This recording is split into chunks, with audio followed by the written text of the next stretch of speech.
The political crisis between Raila Amolo Odinga and the Kenyatas continues to escalate rapidly, and the gloves are officially off between them. This is after Raila Odinga today publicly responded to the Kenyatas directly. That is the former head of state, Uhuru Kenyatta, Mama Ngina Kenyatta, together with Muhoho Kenyatta. Raila Odinga did this through a statement that he released today very, very early in the morning, as early as 8 a.m. And I was thinking that the reason as to why Raila Odinga had to release this particular statement that early, most probably when Raila Odinga was sleeping, he was thinking about that particular issue.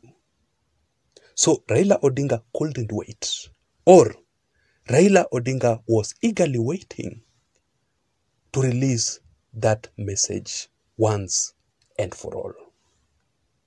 So Raila Odinga's message to the Kenyatas was very, very loud and clear. And according to Raila Odinga,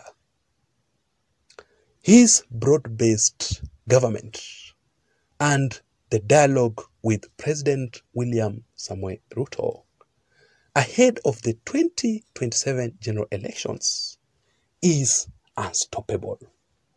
Because Raila Odinga strongly believes that dialogue is the only solution to all the problems, to all the issues that Kenyans are raising, all the matters affecting all Kenyans. And I was surprised that Raila Odinga had to mention this. That even if he will have to cancel, even if he will have to forfeit his African Union Commission top job for the sake of this dialogue with President William Ruto, so be it. He is ready to do that. And that simply tells you how serious Raila Odinga is towards this dialogue with Ruto. Let me read for you the statement just to prove for you. Raila Odinga said this: I am ready to forego my African Union Commission ambitions for the sake of my country if this is being used to manipulate me at the expense of the quest for a better and stable country. So in this particular analysis, ladies and gentlemen, we will have to go through Raila Odinga's statement, how he responded to the Kenyatas. I will read for you that statement. But this is exactly what the Kenyatas, Mama Ngina Kenyatta and Uhuru Muigai Kenyatta was strictly demanding from Raila Amolo Odinga. And the media had already talked about this issue, that Uhuru Muigai Kenyatta had invited Raila Odinga out of the country. This statement from the Nation says this: the former president is said to have invited Raila Amolo Odinga at least 2 meetings outside the country, at which he persuaded the former prime minister to abandon the quest for the African Union Commission and concentrate in Kenya. And also this headline from the Nation media yesterday, which says, Uhuru Muigai Kenyatta's factor in Raila Odinga's delay to join President William Ruto's government. So according to my trusted sources, I was told that the Kenyattas made 3 demands from Raila Amolo Odinga. First of all, Uhuru Muigai Kenyatta told Raila Odinga that President William Ruto's government, Kenya Kwanza Alliance government, will collapse very, very soon. So he cautioned Raila Odinga that he must not join President William Ruto at all, or be included in William Ruto's proposal in the broad-based government.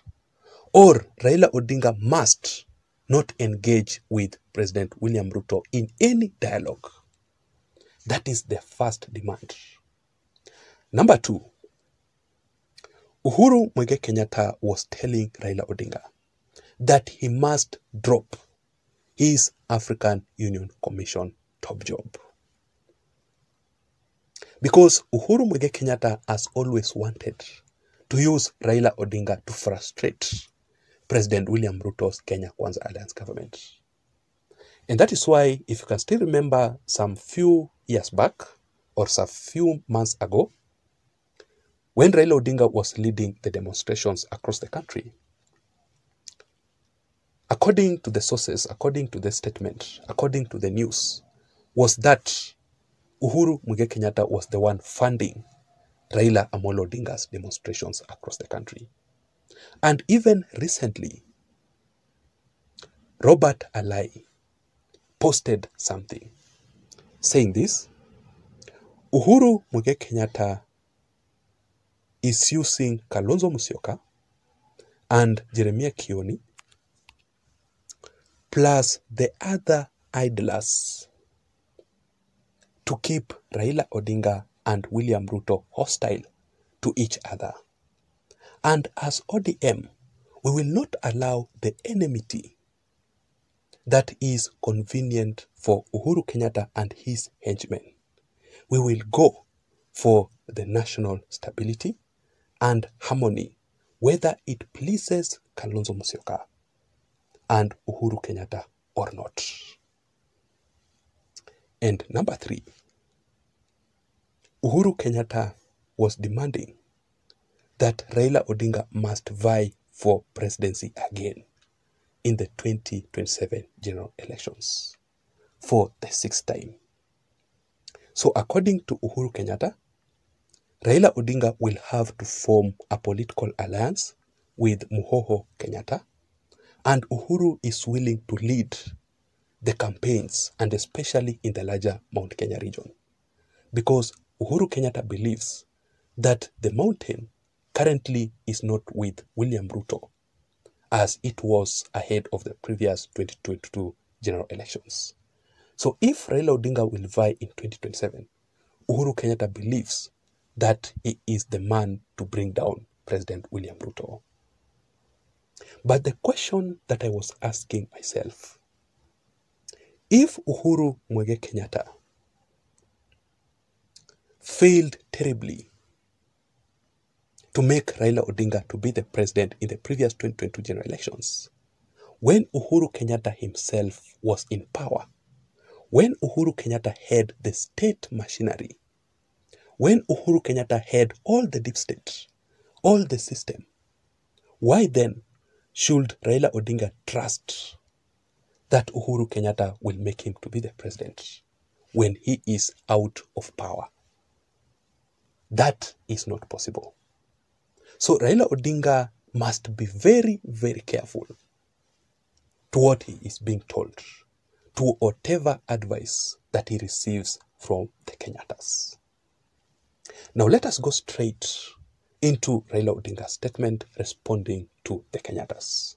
But before we do that, if you want to be receiving more political updates like the one that I'm currently doing right here, I want you to take 1 second or 2 and hit the subscribe button down below.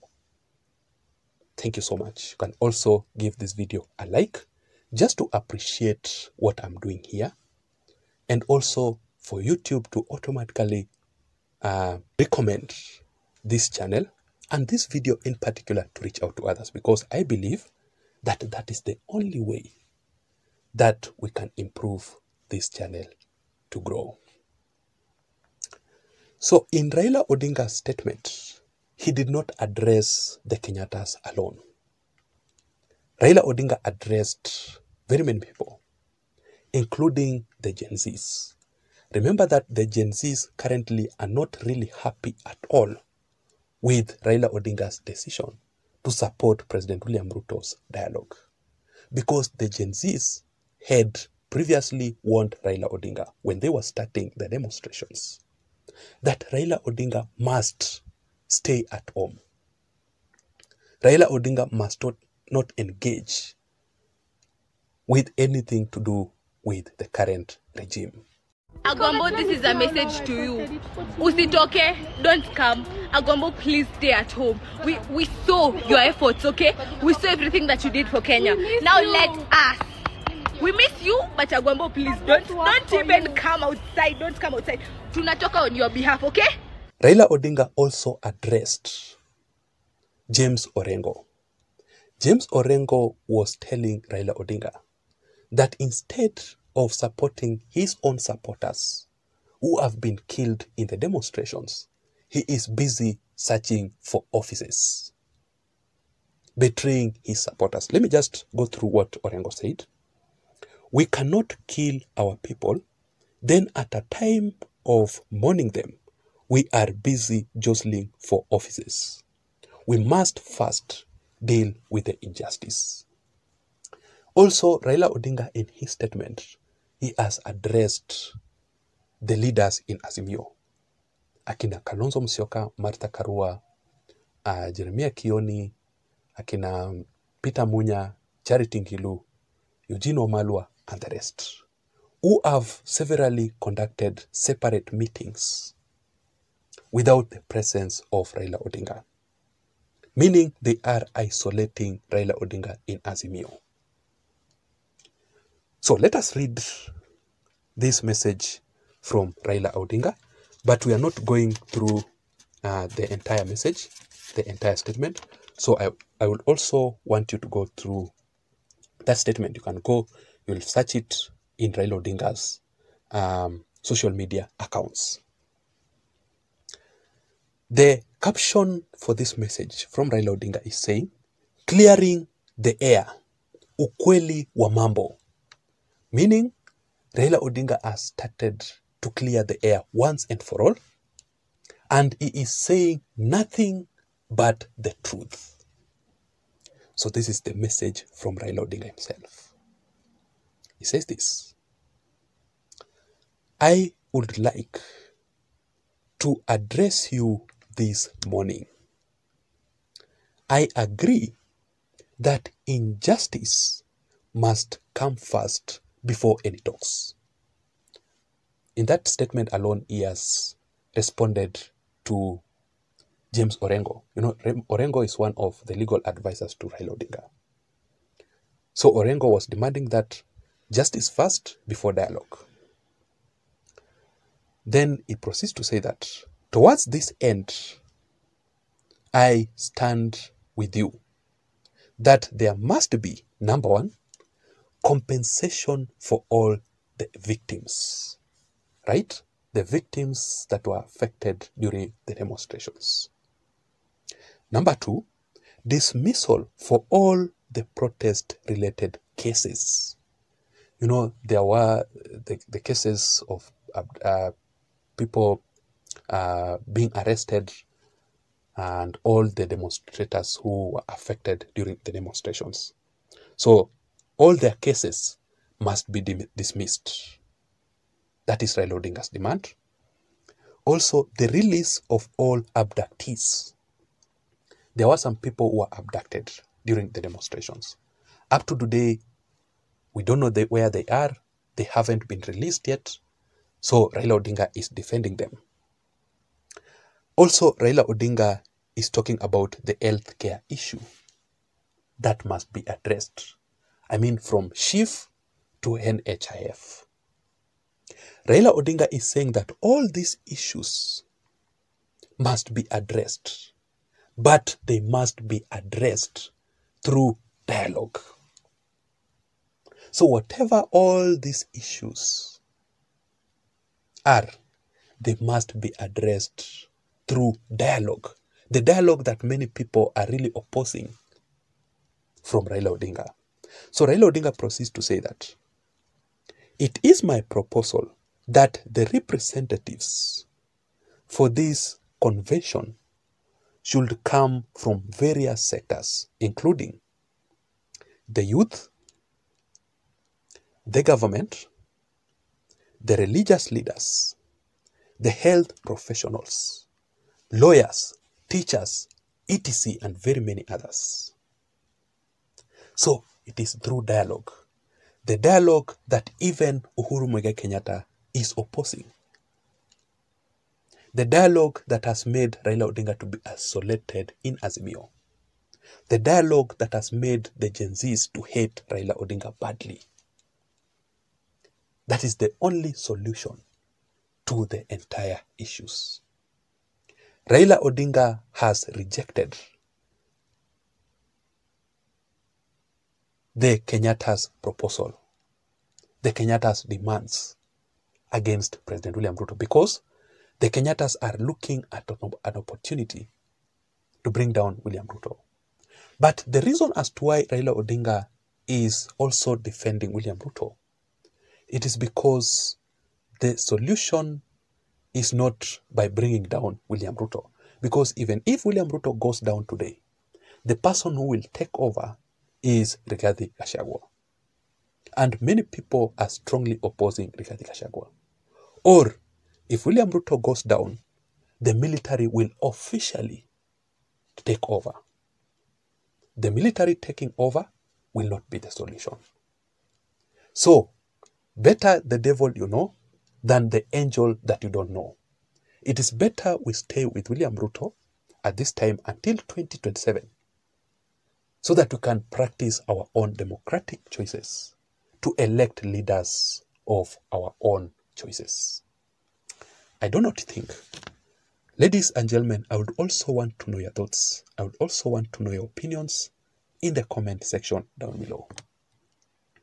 Please don't forget to subscribe to this channel for more political updates like this one. Let me see you again in my next video analysis. My name is Jason. Bye-bye and have a good night. Thank you. See you.